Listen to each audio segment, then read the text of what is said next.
राधा किशन दामानी नाम तो सुना ही होगा, डीमार्ट रिटेल स्टोर नाम तो सुना ही होगा, मारवाड़ी नाम तो सुना ही होगा। क्यों नहीं भाई, मारवाड़ी पूरे भारत में प्रख्यात है। डीमार्ट की मुलाकात तो करनी ही पड़ती है क्योंकि सबसे सस्ती ग्रोसरी तो वहीं से ही मिलती है। लेकिन क्या आपको पता है कि डीमार्ट के मालिक ने सिर्फ एक स्टोर से शुरुआत की थी और अब पूरे भारत में फैला दिया है। और इतना ही नहीं, उनका मालिक राधा किशन दामानी विश्व के टॉप 100 धनिक लोगों की सूची में स्थान भी पा लिया है। ऐसे प्रेरणादायी व्यक्ति के जीवन के बारे में जानना कौन नहीं पसंद करेगा।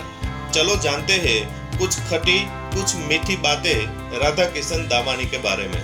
दोस्तों, आगे बढ़ने से पहले मैं आपको एक रिक्वेस्ट करना चाहूंगा कि अगर आप इस चैनल पे नए हो तो प्लीज नीचे दिए गए सब्सक्राइब के बटन पर क्लिक करके चैनल को सब्सक्राइब कर ले और पास में बेल आइकन पर भी क्लिक कर ले। Thank you very much. Marwari और गुजराती यानी बिजनेसमैन, ऐसा बोलने में अतिशयोक्ति नहीं कहा जाएगा। ऐसे ही एक मारवाड़ी यानी राधा किशन दामानी, जिसने सिर्फ 12वीं कक्षा तक पढ़ाई की है, जिसने सिर्फ 5,000 रुपये से बिजनेस की शुरुआत की थी और आज उनकी कुल संपत्ति oh my God 1.42 lakh crore रुपए है। लाइमलाइट से काफी दूर रहने वाले इस छोटे से बड़े बिजनेसमैन बनने वाले इस व्यक्ति राधा किशन दामानी और उनके व्यक्तिगत जीवन से जुड़ी कुछ रोचक ऐसी इंटरेस्टिंग बातें जो आपको प्रेरित करेगी। चलो जानते हैं उनके बारे में कुछ रोचक बातें। सबसे पहले जानते हैं राधा किशन दामानी की जर्नी एक स्टोर से लेकर आज कहां पहुंची है। आपको पता है कि महिलाओं के लिए ग्रोसरी खरीदने की पहली पसंद होती है डीमार्ट। सिर्फ महिलाओं की नहीं, पर कम दाम में ग्रोसरी खरीदने के लिए आप और मैं भी डीमार्ट रिटेल स्टोर से खरीदना पसंद करते हैं। क्या आपको पता है कि डीमार्ट रिटेल स्टोर की शुरुआत कब और कहां हुई थी? नहीं, तो आइए मैं बताता हूँ। डीमार्ट की शुरुआत 2002 की साल में मुंबई के पवई इलाके से सिर्फ एक स्टोर से हुई थी और आज कंपनी के देश भर में कुल 238 स्टोर है। अब आपको ये भी जान लेना चाहिए कि Radha Kishan Damani top 100 richest person की यादी में उसका नाम है और कितने नंबर पे राधा किशन दामानी जी है। ब्लूमबर्ग बिलियनर्स इंडेक्स दुनिया के जितने टॉप लेवल के पैसेदार व्यक्ति होती है उसकी लिस्ट जारी करती है। पिछली बार जारी की थी 1000 धनवान लोगों की सूची, उसमें भारत के राधा किशन दामानी का नाम भी शामिल है। हमारे लिए यह गर्व की बात है। ब्लूमबर्ग बिलियनर्स इंडेक्स के अनुसार डीमार्ट का मालिक राधा किशन दामानी वर्तमान में दुनिया के 100 अमीर व्यक्ति में से 98वें स्थान पर है। राधा किशन दामानी के बारे में कुछ ऐसी रोचक बातें हम जानते हैं जो आपको जानना बेहद ही अच्छा लगेगा, क्योंकि इनके जीवन से जुड़ी ये खास सीक्रेट बातें हैं। तो राधा किशन दामानी को लोग आरडी के नाम से भी पहचानते हैं। राधा किशन दामानी का जन्म 1954 में राजस्थान के बीकानेर में एक साधारण मारवाड़ी परिवार में हुआ था। बीकानेर में सिंगल कमरे के फ्लैट में बचपन बिताकर बड़े हुए। एक कमरे के फ्लैट में उनका पूरा परिवार रहते थे और आज मुंबई में इसी साल 1001 करोड़ की प्रॉपर्टी खरीदी है, वो भी एकदम पॉश एरिया में। उन्होंने मुंबई यूनिवर्सिटी में कॉमर्स का अभ्यास शुरू किया, लेकिन पहले साल में ही अभ्यास छोड़ दिया। उनके पिताजी बॉल बेरिंग का बिजनेस करते थे। पिताश्री के अवसान के बाद बॉल बेरिंग का बिजनेस उन्होंने छोड़ दिया। 1986 में भाई के साथ शेयर बाजार में एंट्री की और ब्रोकर और इन्वेस्टर बन गए। 1990 के बाद अरशद मेहता कौभांड बाहर आने के बाद शॉर्ट सेलिंग में जबरदस्त कमाई की। 1991 में नई मुंबई में अपना बाजार की फ्रेंचाइजी शुरू की, जिसमें सफलता नहीं मिल पाई। 2000 की साल में शेयर बाजार में ट्रेडिंग को अलविदा कहा। 2002 की साल में मुंबई के पवई एरिया में डीमार्ट का पहला स्टोर ओपन किया।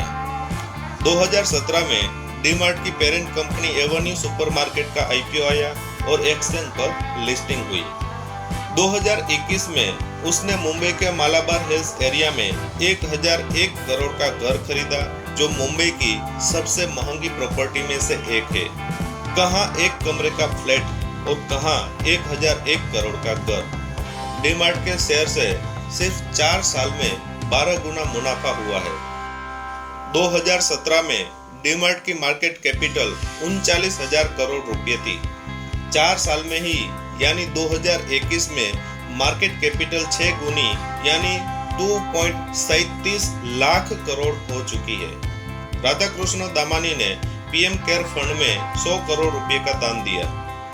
कोरोना के समय अलग अलग राज्यों में 55 करोड़ की सहायता की। राधाकिशन दामानी शुद्ध शाकाहारी व्यक्ति है। हर साल कुंभ मेले में गंगा में नहाने जाते हैं। खाना खाने के बाद चर्च गेट विस्तार में एक इंडस्ट्रीज के पास एक छोटी सी दुकान पर साधारण व्यक्ति की तरह पान खाने जाते हैं।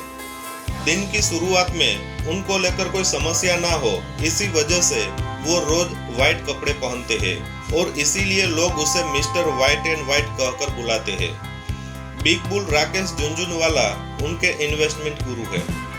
उनकी रिटेल चेन कंपनी डीमार्ट सफल होने की वजह से उनको रिटेल किंग भी कहा जाता है। राधाकिशन दामानी डीमार्ट के आईपीओ शो में खुद नहीं गए थे, लेकिन उनके जूनियर अधिकारियों को भेज दिए थे। दोस्तों, राधाकिशन दामानी के बारे में इतना कुछ जानने के बाद आपको ये भी जान लेना चाहिए कि राधाकिशन दामानी का इन्वेस्टमेंट मंत्र क्या है, क्योंकि सफल व्यक्ति क्यों और कैसे सफल हो पाए वह अगर हम जान ले तो हम भी उसके रास्ते चलकर सफलता को पा सकते हैं। राधाकिशन दामानी का इन्वेस्टमेंट का मंत्र है कम रेट में अच्छी कंपनी के शेयर खरीदना और 5 से 10 साल तक राह देखना। अगर हम भी इस मंत्र को अपनाए तो हम भी सफल हो सकते हैं। दोस्तों, आइए जानते हैं राधाकिशन दामानी ने कैसे की थी शेयर ट्रेडिंग की शुरुआत।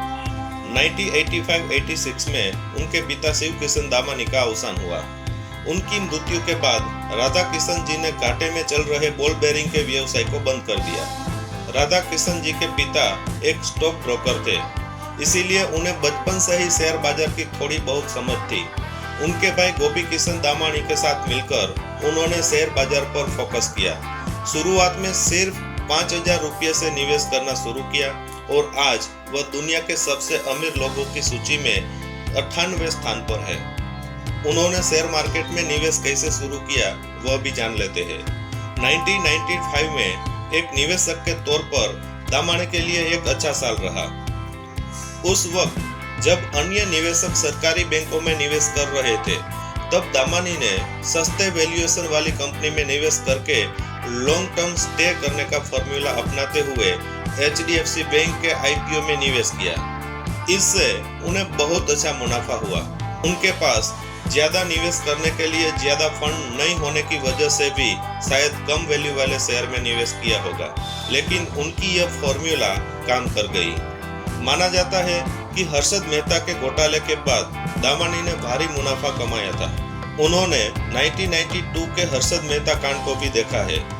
मीडिया रिपोर्ट के मुताबिक आरडी ने उस वक्त कहा था कि अगर हर्षद मेहता अपनी लंबी पोजीशन 7 दिन और रखते तो मुझे कटोरा लेकर सड़क पर भीख मांगने का समय आ सकता था। उन्होंने ऐसा इसीलिए कहा क्योंकि हर्षद मेहता शेयर बाजार में रैली पर सट्टा लगा रहे थे, जबकि दामानी बाजार में गिरावट पर सट्टा लगा रहे थे। हालांकि घोटाला सामने आते ही बाजार चरमरा गया, जिससे दामानी को भारी मुनाफा हुआ और कंगाल होने से बच गए। दोस्तों, अंत में डीमार्ट स्टोर की सफलता का फॉर्मूला क्या है वो भी हम समझ लेते हैं। डीमार्ट के सक्सेस फॉर्मूला की बात करें तो कंपनी ने मार्जिन के बजाय वॉल्यूम पर ज्यादा जोर दिया। सफलता की कुंजी यह है कि कंपनी अपने सप्लायर को 7 से 10 दिनों में भुगतान करती है, जबकि इसी सेगमेंट की अन्य कंपनियां सप्लायर को 20 या 30 दिनों के बाद भुगतान करती है। खास बात यह है कि कंपनी जहां भी अपने स्टोर शुरू करती है, स्टोर डीमार्ट के खुद के ही होते हैं, यानी कंपनी स्टोर को किराए पर नहीं रखती है। दोस्तों, उम्मीद करता हूं कि आपको ये प्रेरणादायी वीडियो बहुत ही अच्छा लगा होगा। अगर अच्छा लगा है तो जरूर से लाइक करें, दूसरों को शेयर भी करें और इस चैनल को सब्सक्राइब भी कर लें। ऐसे ही वीडियो मैं आपके लिए लाता रहूंगा और मैंने तय किया है कि जिन लोगों ने दुनिया में संघर्ष करके बहुत कुछ अचीवमेंट किया है, उन लोगों को आपके सामने रखा जाए ताकि आपको भी उनसे कुछ प्रेरणा मिल पाए। धन्यवाद।